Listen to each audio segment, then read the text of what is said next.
Good morning, good afternoon, good evening, whenever you happen to be catching me. Sharon Horne-Ellstrom here. Welcome to day 79 of our Get Your Goals annual challenge. Today and all this month, we are talking about mental well-being. I was going to jump into our mental goal setting process today, but I think I'm going to wait a couple of days so that I can continue doing it when I'm traveling home. I think we'll do either 7 or 8 days. But in addition to that, we'll have a topic every day, just like we're going to have today.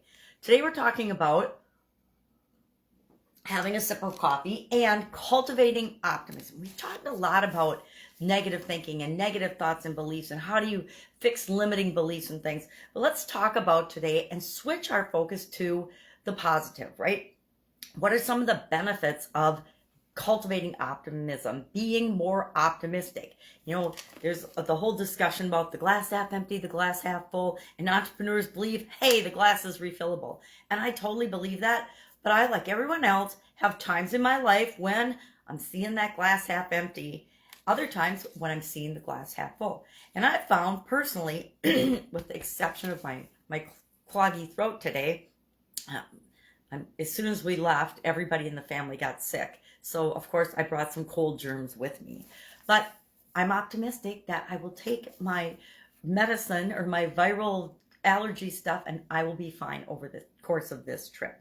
So what are some of the advantages of focusing on the positive, thinking about that glass half full, thinking about the possibilities in our life and the solutions versus focusing on the problems and the negative? Number one, being optimistic, looking on the bright side, looking on the upside, focusing on what's good instead of what's not working. All of that increases our physical well-being, it increases our mental well-being, which is what this month is all about, as well as our spiritual and our emotional well-being. Well, guess what? When you're being optimistic and you're positively impacting all of those types of your life and all those areas of your life, that has a positive impact on everything else. It increases our self-esteem, it increases our confidence, which increases our relationships, which increases our ability to communicate with one another. It reduces our possibility of anxiety and depression and other challenges that most of us don't need to bring into our life because we've already got enough to deal with and enough going on. I'm going to grab my magnifying glass and see what I'm missing. It increases our resilience. It increases our ability to solve problems and deal with the everyday challenges of life that are guaranteed to come our way, right? So what are some ways that we can increase and cultivate optimism in our lives? We've talked about all of these before, and we will continue to talk about them for the rest of the year, here and there, because they're that important. Number one, practice mindfulness. We've been talking about mindfulness a lot this month. Being in the present moment, knowing what you're thinking and feeling. Number two, challenge the negative thoughts. We've talked about this pretty extensively too. When a negative thought pops into your head, hey, okay, become aware of it. Ask yourself, well, is that true right this instant?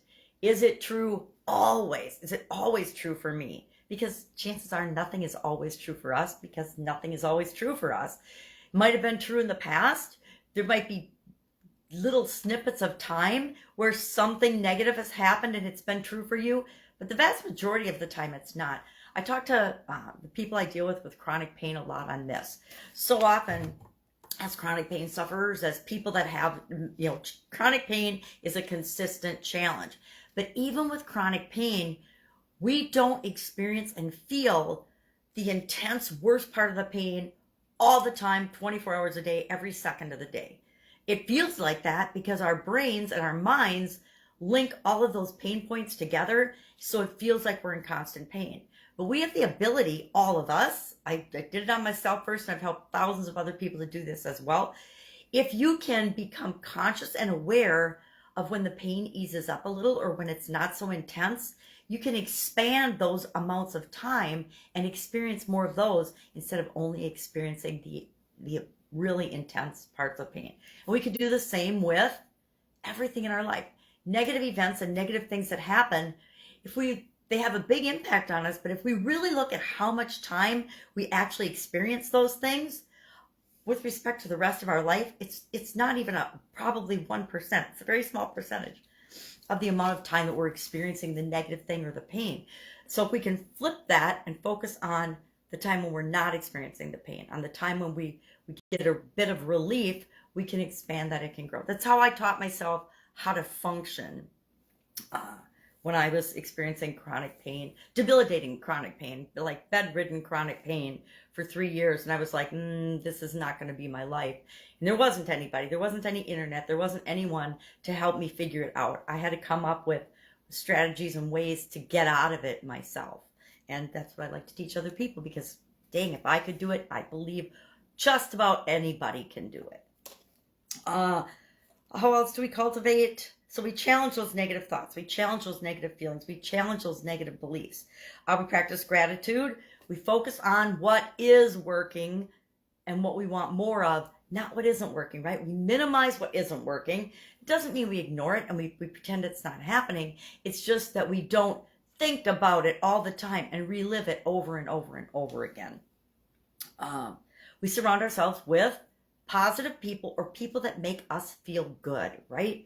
I think we all know that our environment has an impact on us. Now, even if we're in a negative environment, we can protect ourselves and steel ourselves and just decide we're not going to let the negative people around us negatively impact us. We can choose to be optimistic even in light of those people. What happens is those people start to fade away and leave our lives because they don't like to be around us. They want to be negative, so they don't want to be around positive people. So if we're positive, then we have a positive influence on everybody and everything around us. Just like if we're negative, we have a negative influence on everyone around us.